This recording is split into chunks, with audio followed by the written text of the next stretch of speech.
Bem-vindos aqui ao Café do São Jorge. Nós vamos iniciar o debate de hoje como parte do programa e do ciclo de debates da África Habitat, aqui no Arquiteturas Film Festival. Como já devem saber, o Arquiteturas Film Festival deste ano tem Angola como país convidado. Há uma seleção de filmes angolanos e, portanto, estamos a apresentar ao longo destes dias, até domingo, e pensámos que podia ser interessante complementar esses filmes com algumas conversas que cruzassem realmente os temas do festival. São os temas da arquitetura, do urbanismo, do cinema, portanto, e da cultura em geral.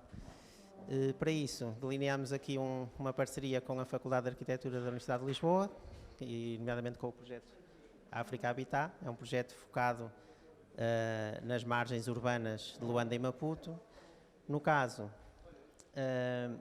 destes debates, fazia todo o sentido olhar realmente para esses territórios mais das margens, os territórios, digamos, suburbanos, nas grandes metrópoles de Luanda, sobretudo, e perceber a sua arquitetura, o seu urbanismo, mas também a sua vivência e como é que esses espaços, como é que se organizam, etc. Portanto, em cada uma destas sessões temos um tema. O tema de hoje é a Dipanda, portanto é um tema mais ligado à questão da independência da nação. Isto porque o filme, ou os filmes que vamos assistir no programa das 8h30 aqui na Sala Manuel de Oliveira, se focam exatamente nesse período. São filmes, um de 1975, Uma Festa para Viver, é um filme do Rui Duarte Carvalho, filmado, portanto, nos anos da independência, ou naquela altura. 15 dias antes da independência. Aqui o Zezé Gamboa fez parte da equipa do filme, não? Eu trabalhava na televisão. Mas acompanhou de alguma forma aquele. E depois temos o Afetos de Betão, um filme muito mais recente, do artista e realizador Aquilo Anja Kiaenda, mas cuja narração é um texto do Richard Kapuscinski em 1975. Era um jornalista polaco que acompanhou também o momento pós-independência lá em Angola.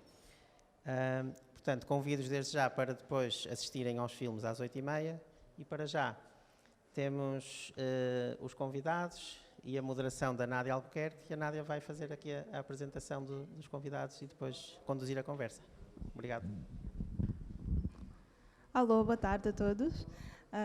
Bem, para enquadrar a sessão de debates de hoje, gostaria por iniciar e dizer, 46 anos atrás, Agostinho Neto proclamava a independência de Angola após 13 anos de conflitos da guerra colonial. Correspondendo aos anseios muito sentidos do povo angolano, o dia 11 de novembro consagrou-se então como o dia da Dipanda. Os filmes desta noite retratam os dias vividos e a contagem decrescente até o dia da Dipanda. Desde já agradeço a presença dos nossos convidados, que passo por apresentar Manuela da Fonte, nascida em Portugal, arquiteta, doutorada em planeamento urbanístico pela Faculdade de Arquitetura de Lisboa, onde é docente, e com tese sobre arquitetura e urbanismo colonial em Angola.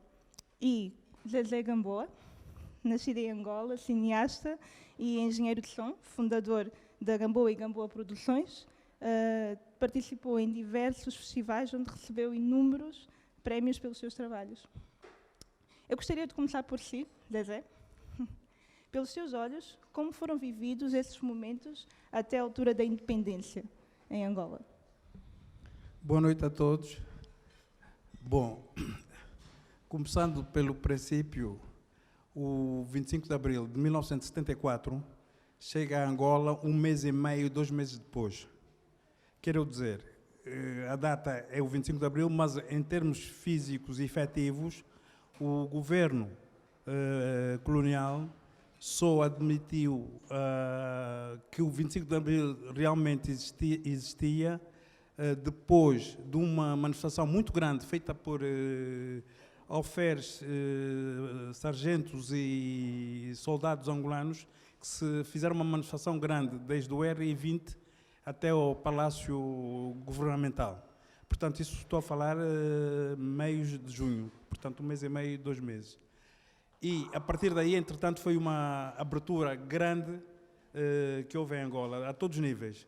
Eu posso vos garantir que já vivo há alguns anos, que foi, da minha vivência, foi o período que eu tive maior liberdade em Angola. Foi um período de liberdade total. Portanto, nós saímos da situação difícil da colonização e, portanto, houve uma liberdade em que nós sentíamos os movimentos juvenis, académicos, nós sentíamos que, pronto, a liberdade chegou. Aquilo deu para tudo. Entretanto, as coisas foram avançando, os movimentos de libertação chegaram a Angola e, mais tarde, as coisas começaram-se a complicar. Eu, portanto, em maio de 74, comecei a trabalhar na televisão, que na altura chamava-se RPA, Rádio Televisão Popular de Angola. E nessa altura começou a haver uma dinâmica de independência. O primeiro diretor foi o engenheiro João Urbano, que 3 ou 4 meses depois deixou e passou a ser o escritor Luandino Vieira, o diretor da televisão, até 78. E pronto, do ponto de vista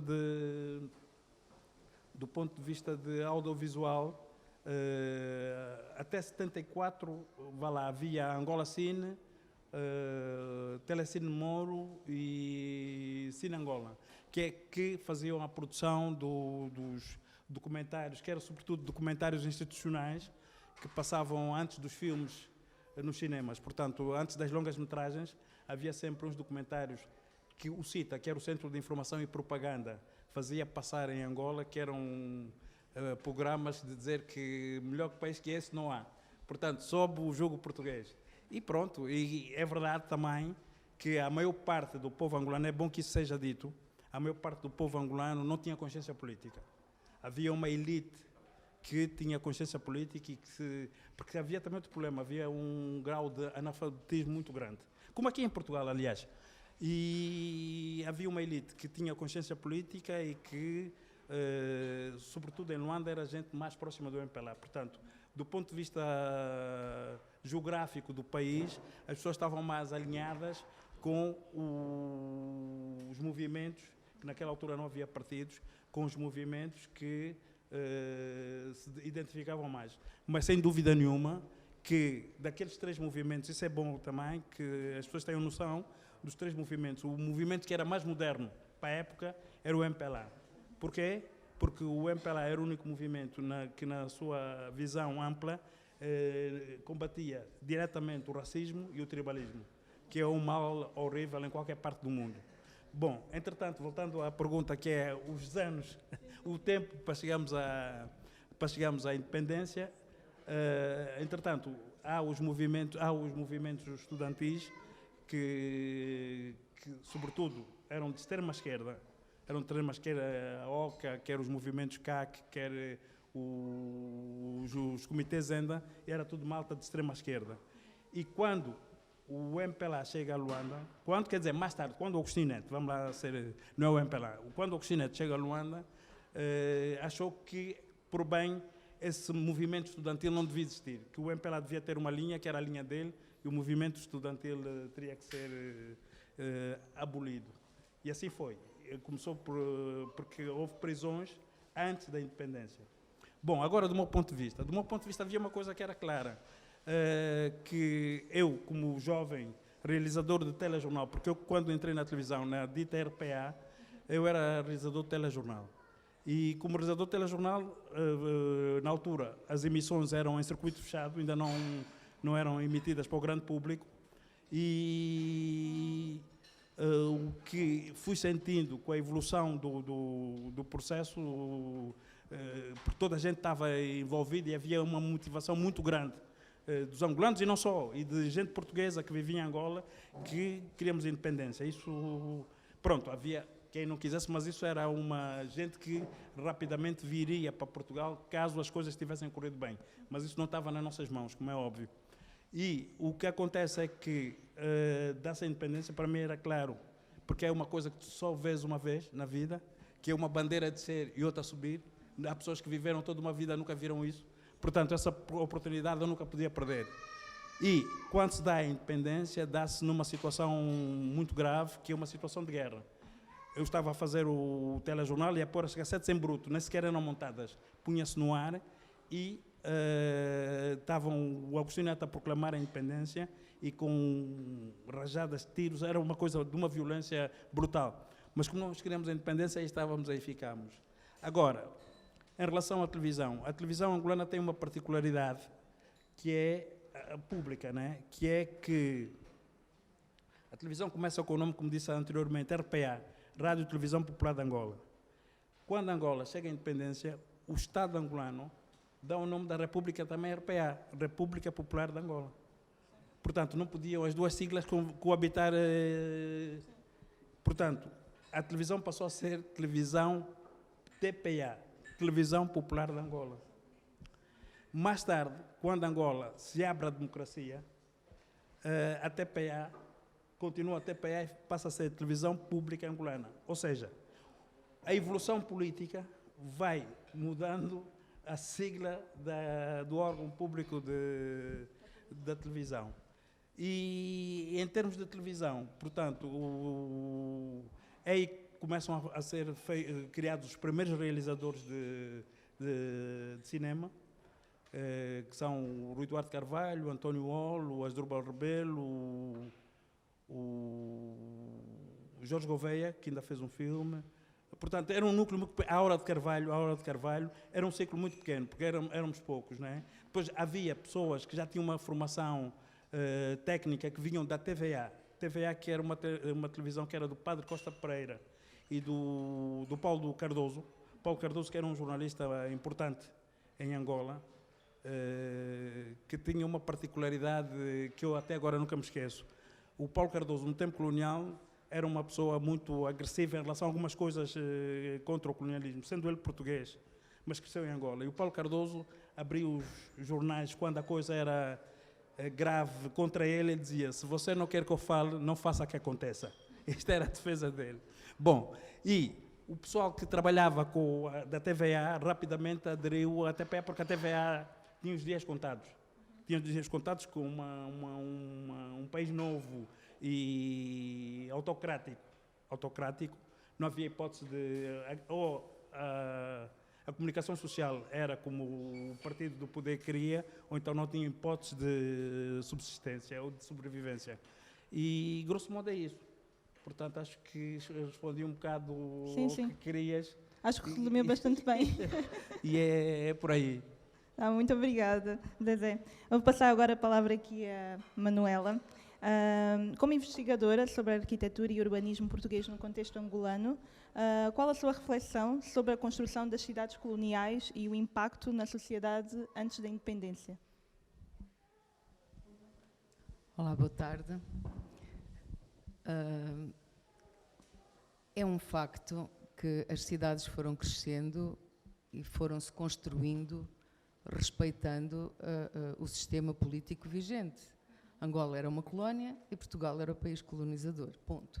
A partir daí, toda a construção urbana foi sendo feita com base neste princípio.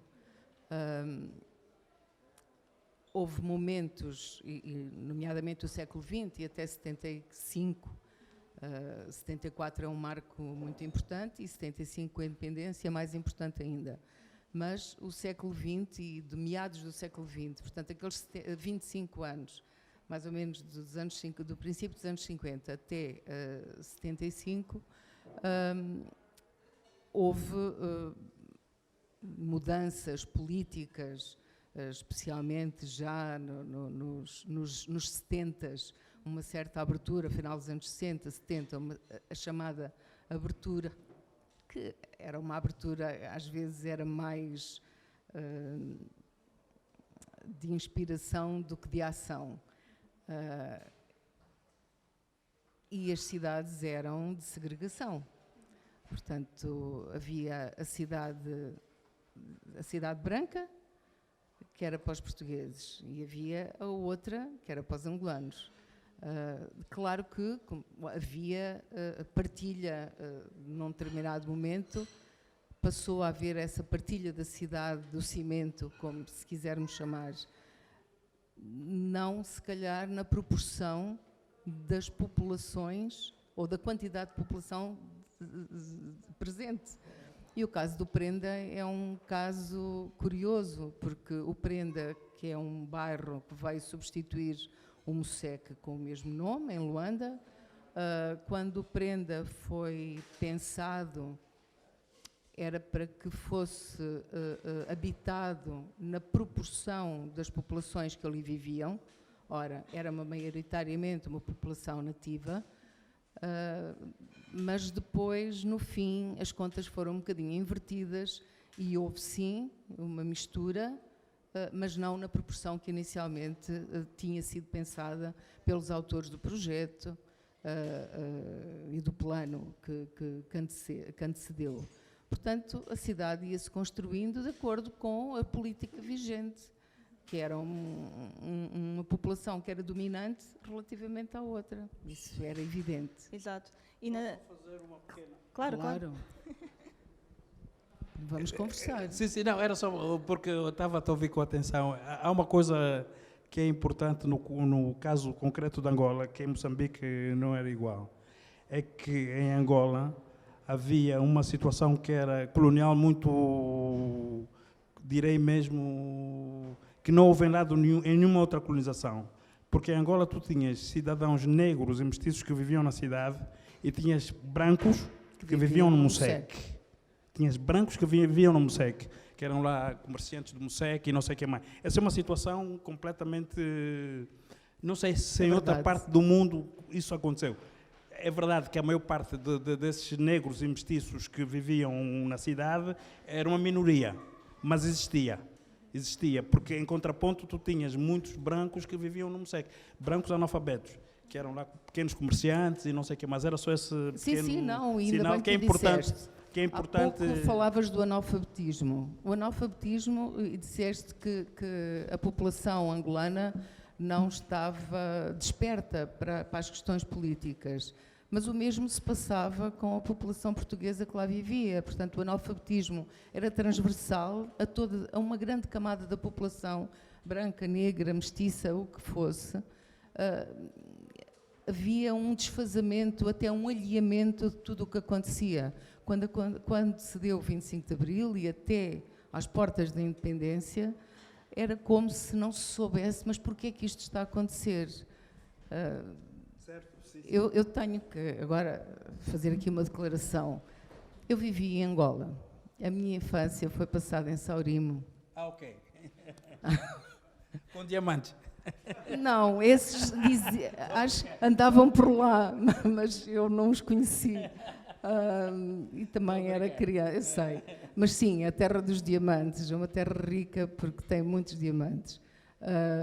Eu vivi em Saurimo e fui a primeira rapariga branca a ir para uma missão, que eram fundamentalmente escolas de meninas negras.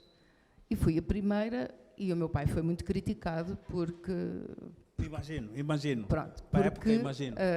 A filha de 4 anos foi para a escola que era só de meninas negras. Ele dizia que se era boa escola para umas, também era para outras. Portanto, eu fui e foi das experiências mais gratificantes e que eu recordo até hoje. As amizades que fiz, as lutas que travei, as batalhas literalmente físicas, de bater, porque nós em crianças batemos, exatamente por causa da questão da cor da pele. Porque era assim que acontecia também. E, portanto, o Saurimo fez-me a infância e o início da meninice. Foram 12 anos quase que lá vivi, memórias distantes, mas presente ainda da partilha, mas de muita segregação. A estrutura da cidade era segregacionista. As pessoas juntavam-se mais do que a própria cidade ditava. felizmente temos isso, que as pessoas conseguem dar a volta a determinados princípios e que determinam o crescimento dessa mesma cidade. Uma boa comparação, bem colocado. Obrigada, Manuela. Voltar aqui para si outra vez. Espera, eu lembrei-me de uma coisa, porque tu disseste diga. que é interessante, mas não tem nada a ver contigo, tem a ver com o Kapinski, de um dos filmes que vai passar. Quando ele escreveu o livro dele, portanto, ele é polaco, chega a Angola em 75, e no livro que ele escreve diz que ele era o único branco que estava em Angola. Sim, o complexo do Tarzan. Tem que ser o único branco, não podia ser outro. Que não é verdade. Na pior das hipóteses, já tinham os brancos que tinham vindo do MPLA, o Pepetelas e não sei o que mais. E havia os brancos angolanos que estavam lá. Portanto, não é isso. E mais, havia também as embaixadas, e as embaixadas europeias, que eu saiba, não eram negros, eram brancos. Portanto, ele quando chegou lá, já encontrou uma situação de vários brancos, mas ele já só via ele, o único branco, e cães. Portanto, pronto, o complexo de Tarzan bem imposto, mas está bem. Muito bem. Continuando aqui, Zezé. Em 1992, durante o processo de paz em Angola, começou a desenvolver a sua primeira longa-metragem, O Herói. Mas a Guerra Civil recomeçou e, depois de enfrentar obstáculos, o filme foi finalmente apresentado apenas em 2002, quando houve realmente paz e a paz regressou em Angola. Foi filmado, não é apresentado, filmado. Foi refilmado, então? Não, filmado. Continuaram as filmagens? Não. As filmagens nunca pararam. Ou seja, o filme era para arrancar em 92, e em 92 parou porque, a seguir às eleições, o Savimbi disse que não tinham sido justas nem livres e relançou a guerra. Portanto, era impossível termos filmado nessa altura. Exato. E adiamos até, portanto, houve eleições até em 2002 e foi a partir de 2002 pois. Que começámos a filmar, sim. Era isso que foi ia perguntar. Esse ato, ia isso mesmo é perguntar verdade. como é que foi esse período? O período onde começaram a filmagem? Tiveram não começamos. Nem sequer começaram. Não. É isso. Mas conte-nos como foi esse processo. Portanto, ou seja, já havia todo a produção já estava montada, com produção e tudo. Entretanto, estávamos prontos para ir a Luanda para começar a filmar, e aí recomeçou a guerra e parou, ponto. E em 2002, a seguir a morte do Savimbi, foi aí que voltamos a Luanda para... E nesse período de espera, qual foi o estado emocional? Era sempre tentar voltar todos os anos? Não, a espera é a espera. A situação é de guerra, e foi uma guerra violentíssima. Que deu uma situação em que houve um período em que o MPLA controlava as cidades e a UNITA controlava o povo. E morreu muita gente, foi uma guerra brutal. E pronto, nós aqui em Lisboa ouvíamos as notícias do dia a dia, nos telejornais e por aí fora, pronto, íamos acompanhando, e depois ligava para Luanda, como é que está péssimo. Aliás, ainda hoje temos vestígios dessa guerra, não é?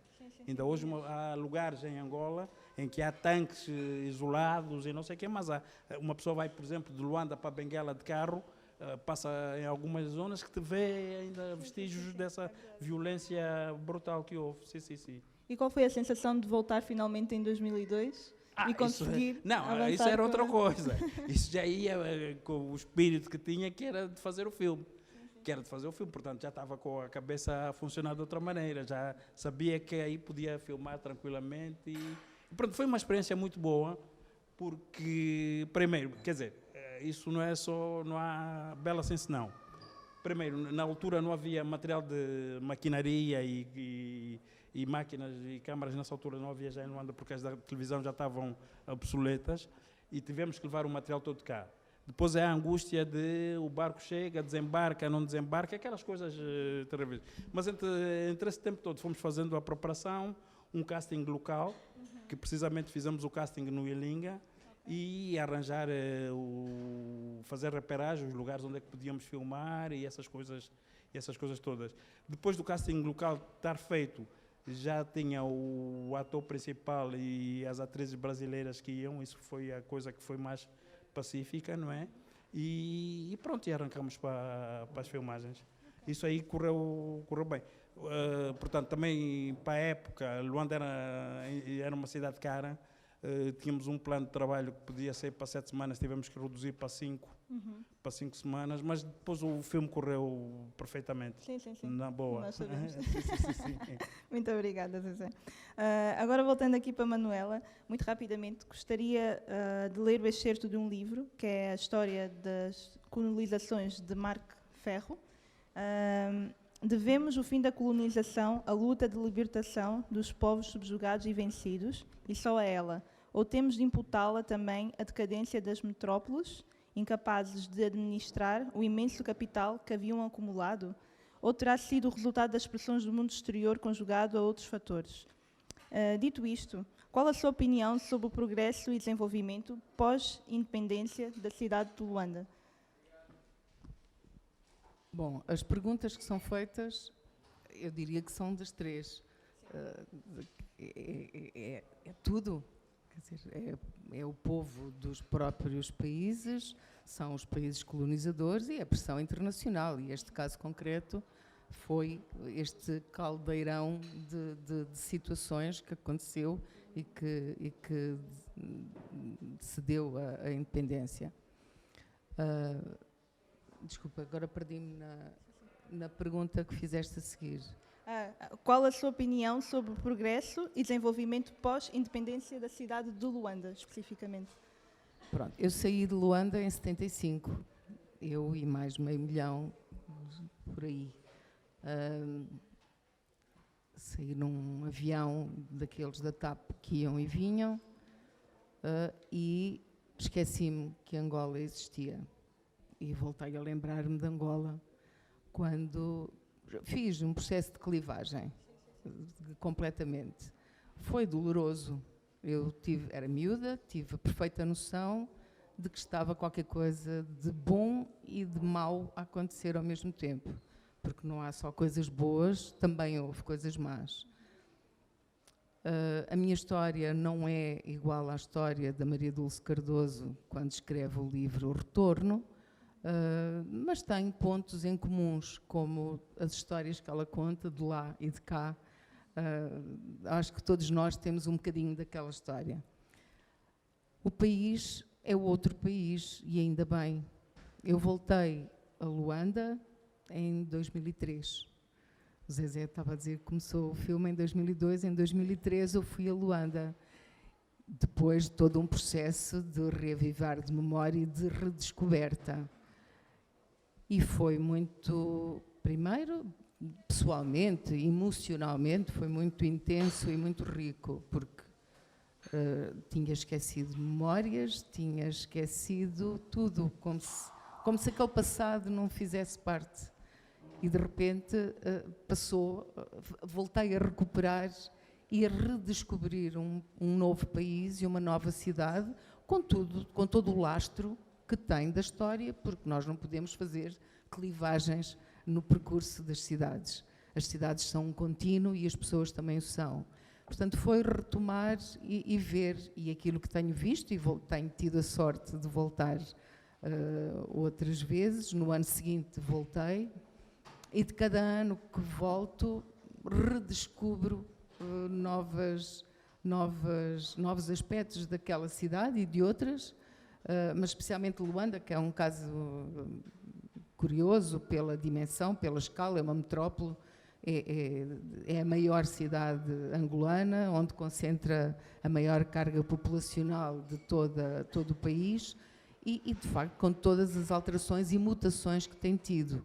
O antigo centro histórico, enfim, podemos continuar a chamar centro histórico porque ainda tem alguns vestígios de um passado remoto, mas já ganhou outra configuração. Se é melhor, se é pior, as cidades estão em constante mutação. Daqui a uns anos, alguém irá estudar e irá perceber se foi um percurso mais acertado ou menos acertado.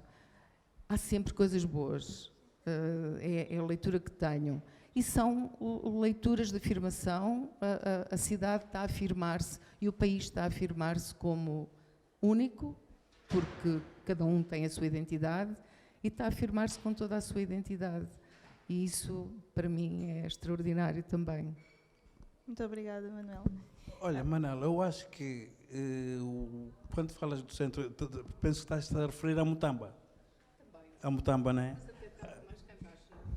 Porque eu acho que as baixas das cidades A baixa já era. são imutáveis. Aquilo vai continuar a ser. Mesmo que haja os novos bairros, sei lá, Talatonas, esses bairros novos que foram Não, criados. continua a ser referência a referência da cidade. É Mutamba. Mas eu estava a pensar na baixa da cidade Sim. e nas alterações que têm acontecido, de grandes Sim. transformações Certo. do certo. velho casario que foi Sim, substituído sim. por novos edifícios, Certo. grandes torres, ou seja, a escala ganhou Há uma escala a cidade, diferente. Sim, sim, a sim. cidade ganhou uma escala completamente sim. diferente. Quer dizer, Certo, quando nós certo. víamos a Ermida Sim. ali na Marginal, que ela era quase do tamanho do que estava à volta Sim, sim, dela, sim.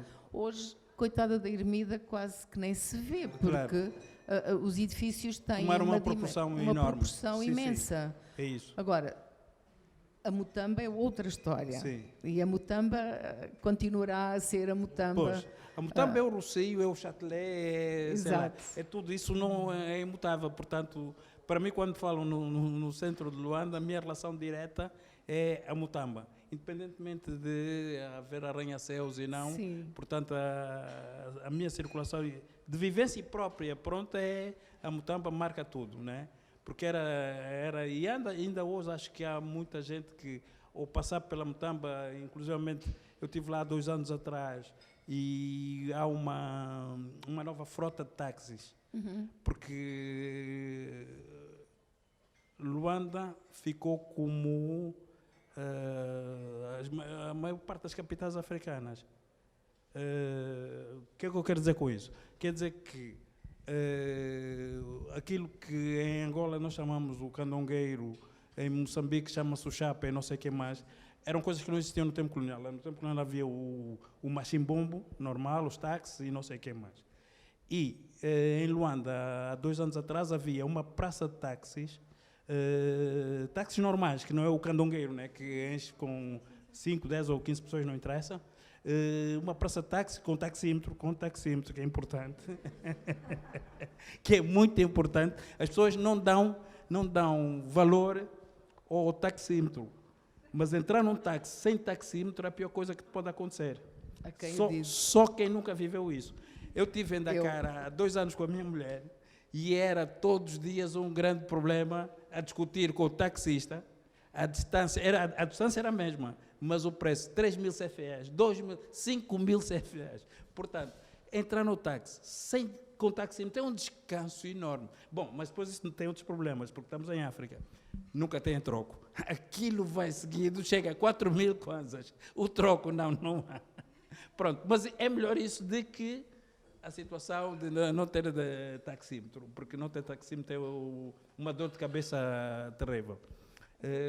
Mas pode-se crer que é mesmo muito difícil uma pessoa estar adaptamos-nos e vivemos, né? O ser humano é adaptável e vive com isso depois com alguma facilidade, mas é muito difícil. Pronto, era só para dizer que para mim a Mutamba é a Mutamba, né? Muito bem, eu passava agora aqui a palavra ao Paulo, para saber se temos alguma questão das pessoas que estão aqui a nos ouvir. Ok. Devido ao Covid, não vamos passar o microfone de mão em mão, eu vou estar junto a quem levantar o braço e quiser colocar questões.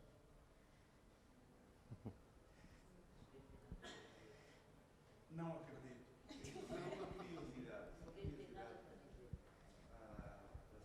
Manuel. Voltou para Angola em 2003. Foi para Angola, foi para Luanda, voltou Estive em ao Luanda. Saurimo. Voltei a Saurimo só em 2004. Ok, encontrou pessoas, Encontrei. Muito bem.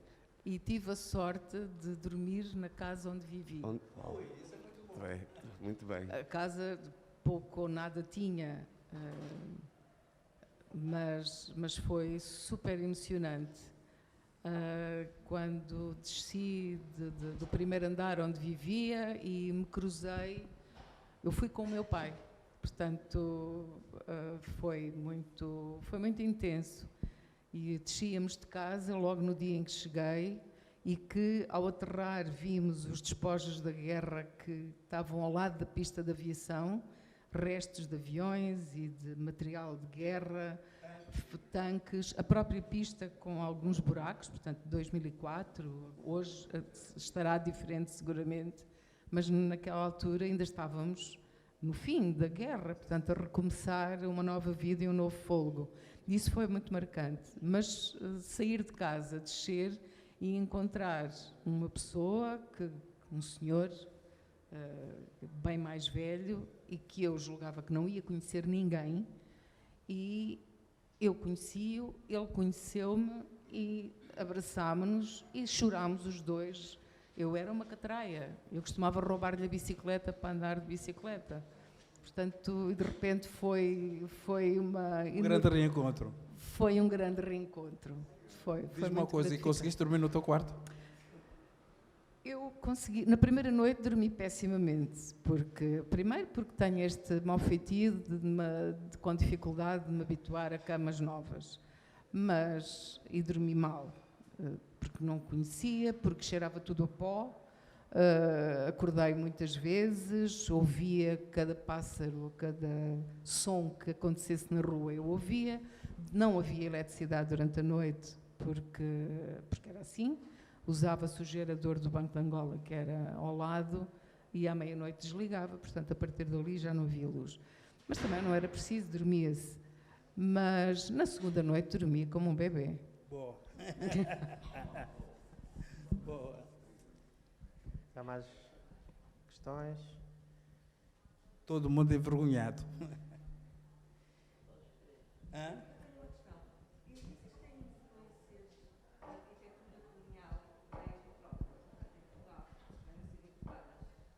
Não percebi a pergunta, desculpa. Se existem... Ai, não posso tocar, não é?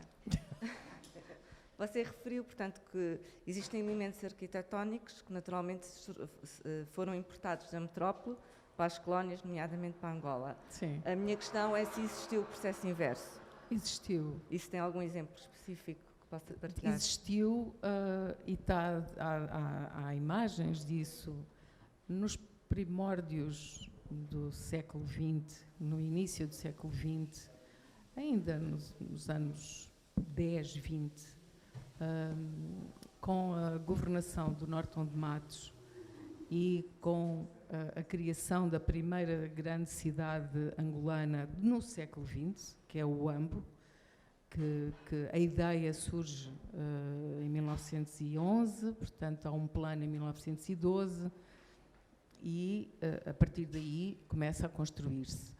Mas aquele início do Huambo, as construções que foram feitas, elas eram o mimetismo das construções tradicionais, os materiais e a própria forma. Construções de pequena dimensão ou de maior dimensão, mas eram construídas de pau a pique, eram as coberturas de colmo e a própria linguagem, se assim se pode dizer, eram muito semelhantes, ou em tudo semelhantes, às construções tradicionais daqueles lugares. Mesmo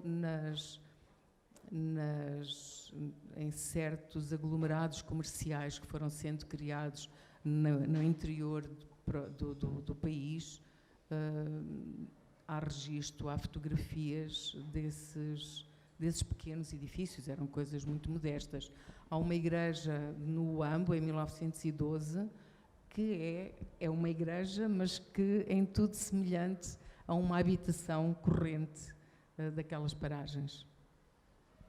Portanto, depois as coisas foram se dissipando e foi o processo inverso. Mas, nomeadamente em relação às habitações, há características das habitações, especialmente as habitações unifamiliares, que têm, mesmo que se usem elementos da arquitetura portuguesa que foram levados daqui para lá, até da arquitetura popular portuguesa que foram levados daqui para lá, a organização das casas, havia esta questão da cozinha, da relação da cozinha. A cozinha era ser exterior, portanto, e a cozinha não era dentro de casa, era fora. Na casa onde eu vivi, e não era uma moradia, era um primeiro andar, a cozinha era fora de casa. E isto tem a ver com a forma de se viver o espaço da cozinha, o espaço da confecção, que naturalmente aqui não é assim. Portanto, há aqui uma certa miscigenação de um lado e do outro, mais de um lado do que do outro. Posso já agora, já que estou com o microfone e partindo desse último comentário, ser também no trabalho que fiz no meu doutoramento, mais focado na zona da Chicala e na pesquisa de alguns planos para aquela zona, encontrei um plano feito em 1973 e depois em algumas publicações de 75, dezembro de 75, com fotografias do arranque dos trabalhos, com tratores a desfazer o morro ali na zona junto onde agora é o mausoléu do Dr. Agostinho Neto. Portanto, essa terra foi usada para fazer aterros na zona que depois veio a ser ocupada pelo bairro da Chicala 2. Mas isto para dizer que, se calhar, há uma ideia que houve um corte no período pós-25 de Abril e que parou tudo e não se fez mais nada, mas neste pequeno exemplo nós vemos que há aqui alguns planos que pelo menos continuaram para além da independência. Não sei se a Manuela também conhece outros exemplos. Sim, tenho alguns casos. Depois da independência não, mas no período entre o 25 de Abril e a independência temos identificado uma série de planos de urbanização para variedíssimos lugares, aglomerados maiores, cidades maiores ou menores, em outubro de 75. Portanto, apesar de toda a gente saber que a independência ia acontecer, ninguém parou de fazer projeções para o futuro. O futuro fosse ele o que fosse, mas ao nível do plano e do desenho que correspondia a esse plano, havia o registro. Alguém estava freneticamente num estirador a desenhar propostas urbanas para variedíssimos lugares da imensa Angola. Há aquela situação que Luanda fazia um prédio por dia, só equivalente a São Paulo. Havia 5? Eu lembro-me do roteador de um. Pronto, mas disse 5. 73, 74, portanto. Pronto. Não, e São Paulo, porque lembro-me daquilo, Luanda e São Paulo era o outdoor que saía, que eram as cidades que produziam mais prédios, porque Luanda cresceu freneticamente. Sim. Depois de 61.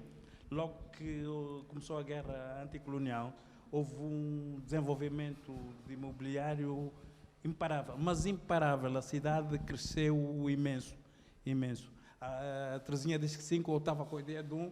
1 já é muito, 5 então. São as ambiguidades. Quer dizer, por um lado há uma guerra a começar, sim. Por outro lado há um investimento enorme. Fortíssimo. Não, e durante a guerra toda aquilo desenvolveu-se de uma maneira... Eu sei. Não vi, Teresa. A continuar, isso. Sim.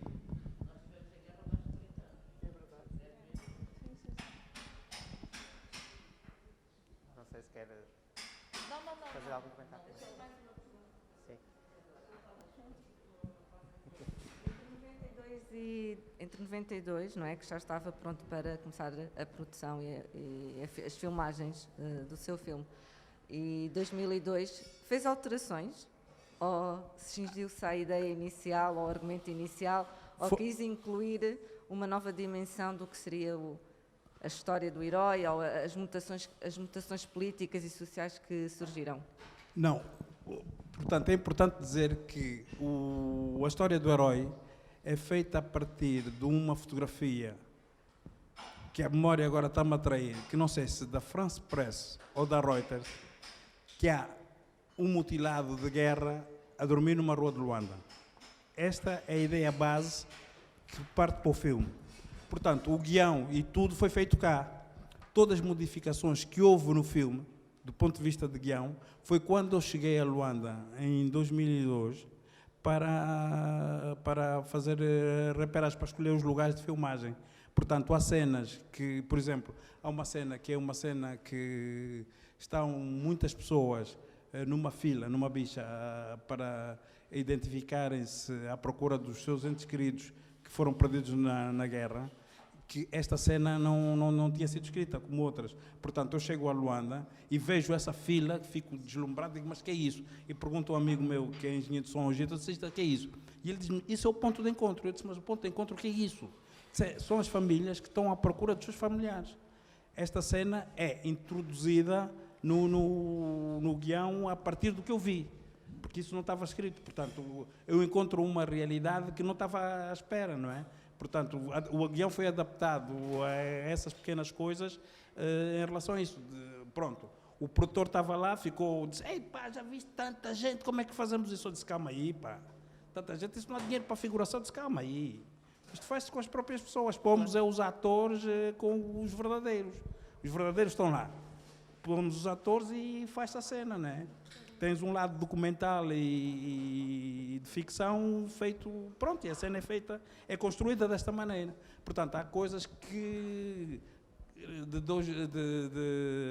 2002 que o panorama mudou completamente, não é?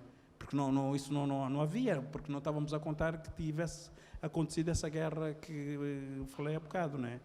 Mas isso faz parte, mesmo nos guiões que não há essa situação dramática de guerra as pessoas vão adaptando o guião às filmagens, não é? Há coisas que estão bem no guião, outras coisas que uma pessoa sente o pulsar dos atores e muda, porque inclusivamente há muita coisa que acontece nos guiões os guiões estão escritos de uma maneira em que do ponto de vista literário é bonito. Mas depois, do ponto de vista falado, não dá. E o ator pergunta, então como é que eu digo isso? Porque não se diz, é invisível. Portanto, temos que arranjar a forma para o ator dizer de uma maneira normal, não é? E essas coisas, mesmo nos guiões normais, porque isso acontece muito, muito regularmente. Porque depois ficam a patinar, não dá, porque aquilo está escrito para ler, não está escrito para falar. E isso existe muito, muito, muito. Posso acrescentar que o filme O Herói vai passar no sábado às 18 horas aqui na sala. Poupaste muito serviço. Eu ia dizer isso no fim.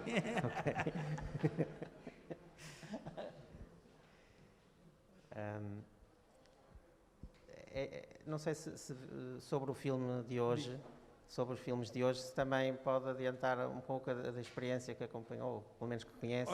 Sobretudo a do Rui, que nessa altura é importante. O filme... Como é que se chama o filme do Rui? Já não me lembro. Do Rui Duarte Carvalho. Uma Festa para Uma Festa para Viver. Uma Festa para Viver é interessante porque é um filme experimental. Como eu tinha dito há bocado, todos nós estávamos a aprender, nós aprendemos fazendo. E não havia nada, não havia ninguém que fosse realizador, nem técnico naquela altura. E o Rui Duarte Carvalho faz um filme que é interessante, que é o pulsar das diversas pessoas que viviam em Luanda, a partir de um bairro, que é um bairro popular, não sei, que é o Kazenga, com uma família, que ele faz isso até 15 dias antes, até o dia da independência. Portanto, é uma experiência que eu acho que é uma experiência boa. Portanto, é uma ideia até genial e original. Não sei se há muitos filmes que são feitos à volta da independência com a dinâmica que ele tentou fazer. E pronto, agora, quer dizer, é um filme datado, porque na altura, do ponto de vista técnico, nós não tínhamos, se bem que tivéssemos os meios, isso é importante dizê-lo, tínhamos os meios, mas do ponto de vista técnico não tínhamos, não é, técnica, não estávamos à altura. Mas é importante como documento, é muito importante como documento, Uma Festa para Viver. Em relação ao outro filme do Quilo Anjo, o que eu acho é uma premonição do Covid. Ele consegue, a sério, ele consegue consegue filmar em 2014, creio, ou 16, a cidade de Luanda vazia. Vazia, a cidade de Luanda vazia. Luanda, que é uma cidade que foi construída para 500 mil pessoas, que depois da independência rapidamente passou a 1 milhão, hoje acho que tem 7 ou 8 milhões de pessoas, e ele conseguiu esse feito brilhante de fazer um filme numa cidade superpopulosa vazia. Portanto, o Quilo Ange, dito na nossa terra, é um feiticeiro. Pensava que o convite vinha aí. Eu sei que algumas filmagens foram no dia 1 de janeiro, assim muito cedo de manhã, Sim. que era o único dia onde não há Era a gente única na rua. maneira, era a única maneira. Sim, sim, sim. E Mas diz. a narração, que é o texto de 1975 do Richard Kapuscinski, Corresponde à verdade, porque Luanda, em 75, houve um boom, ou seja, houve muita gente que saiu. Houve muita gente que saiu e aqui a nossa amiga Manela, entre portugueses e angolanos, houve muita gente que saiu. Houve pessoas que não estavam preparadas para a independência, uns, outros que foram empurrados, é bom não se diga, tínhamos que ser honestos, uns que não estavam preparados e outros que foram empurrados, porque havia pessoas que queriam ficar e criou-se ali um clima que as pessoas não aguentaram. Não aguentaram, porque isso começa numa situação, ou seja, há uma situação que é os taxistas vão aonde me segue, eu agora não posso precisar, não quero correr o risco de ou vão ao Sambizanga ou vão ao Rangel e fazem uma matança. E há uma revolta grande popular em relação a isso. E, portanto, tudo que era branco começou a correr riscos sérios, mas sérios, portanto, por causa dessa matança dos taxistas. Começaram a correr riscos a ver que a situação não era simpática. E muita dessa gente veio-se embora. Outra gente, como é óbvio, que não queriam ser, como direi, ser administrados por negros. É normal. Eu aceito isso. Mas os europeus que lá ficaram, muitos deles tinham a consciência de que iam fazer um país novo. Isto para mim é completamente seguro. Que iam fazer um país novo e que só depois o tiro também saiu-lhes pela culatra. Que o país novo, como diria um amigo meu, o Helder Galeano, vamos criar o homem novo. Isso dizia o MPLA e dizia o Helder Galeano, com hábitos antigos. Não dá. O homem novo com hábitos antigos não funciona. E foi isso que aconteceu muitas vezes. Portanto, eu acho que podia ser de outra maneira. Esta é a minha opinião pessoal. Eu acho que podia ser de outra maneira. Podíamos ter tido uma independência mais harmoniosa, e o país podia ter se desenvolvido de outra maneira. Isso eu não tenho dúvida nenhuma. Hoje, olhando para trás, naquela altura eu não tinha essa visão, como é óbvio. Naquela altura eu tinha 18 anos, o que eu queria era que Angola fosse independente. E não tinha essa visão nem sequer maturidade política, convenhamos, nem sequer maturidade política para ver da maneira que eu vejo de há uns anos essa parte. Podia-se ter construído o país de outra maneira, isso eu não tenho dúvida nenhuma. Mas como a independência chegou num quadro completamente difícil, porque os 3 partidos que chegaram à independência, mesmo depois dos acordos aqui de Bicesse, cada um tinha na sua mente, claramente, eu estou a falar dos chefes, autocratas, eles tinham a ideia que cada um deles, que ia ser o presidente do país e o país era para ser governado por ele. Portanto, isso depois correu mal. Não podia correr melhor e pronto, e a situação é essa.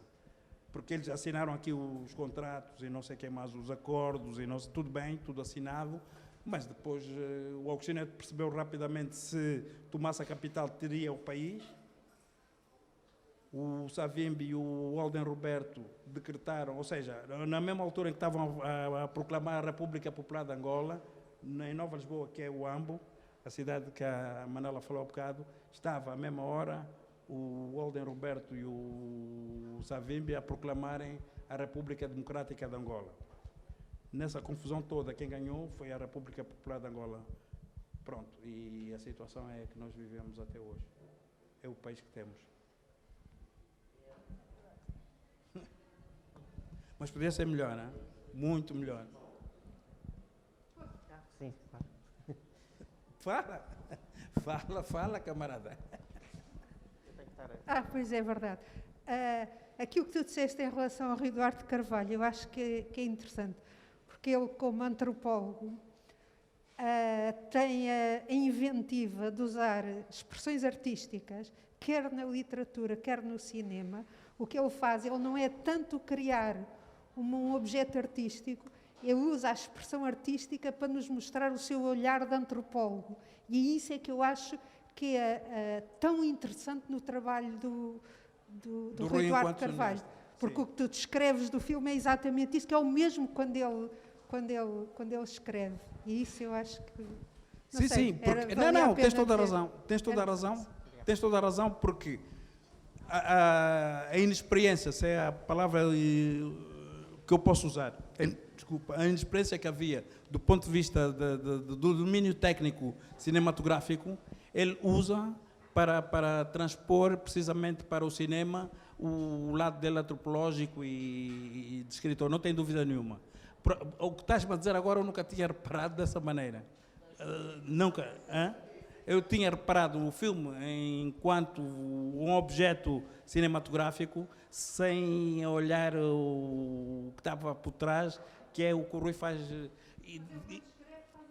Sim, mas nós nunca falamos sobre isso, portanto, para mim fica sempre o objeto cinematográfico, mas tens toda a razão, é isso mesmo.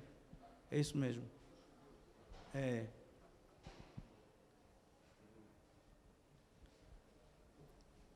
Pronto. Sim, tá Mas aqui, ninguém quer falar. Está aqui. Desculpa. Eu só tinha uma curiosidade, porque você mencionou o Kapuscinski, Sim. e por acaso eu também sou polaca.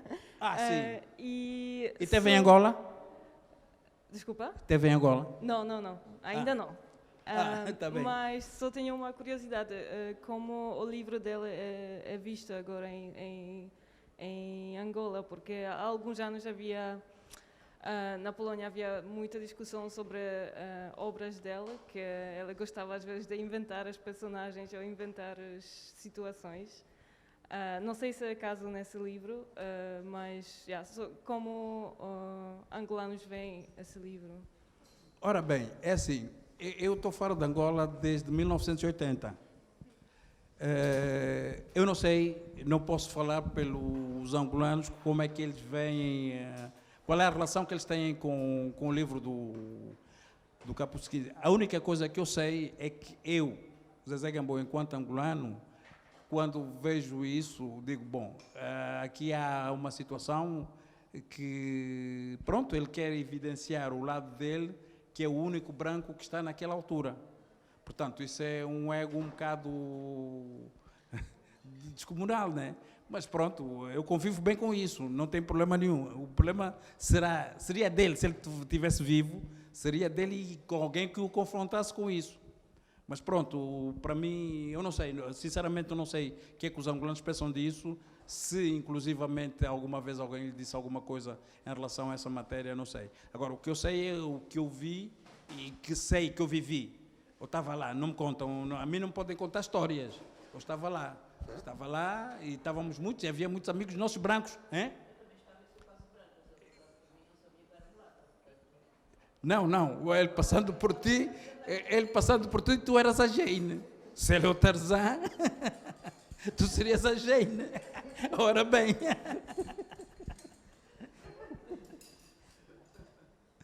Não sei, sinceramente. Mas pronto, esse era o Kapuscinski, era o ego dele exacerbado, né?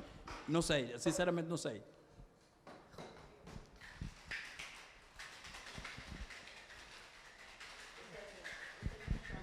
Amigos que diz que o livro dele é o livro que melhor retrata a história de Angola. A mim dá-me um bocado de vontade de rir, mas são pontos de vista.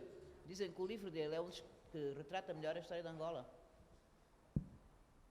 Com tantos livros escritos sobre a história de Angola. É uma O livro dele tem curiosidade aquele lado jornalístico dele, tem um lado jornalístico. Mas se trata melhor a história de Angola, não sei. Isso são gostos. São gostos, né? Porque ele é jornalista e não sei. Não vou também inibir ou coibir quem quer que seja em relação aos seus gostos literários, né? Isto, cada um sabe. Não acho.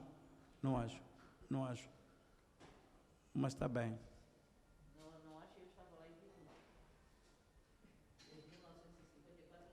Ora bem. E nunca ninguém te chamou hoje ainda.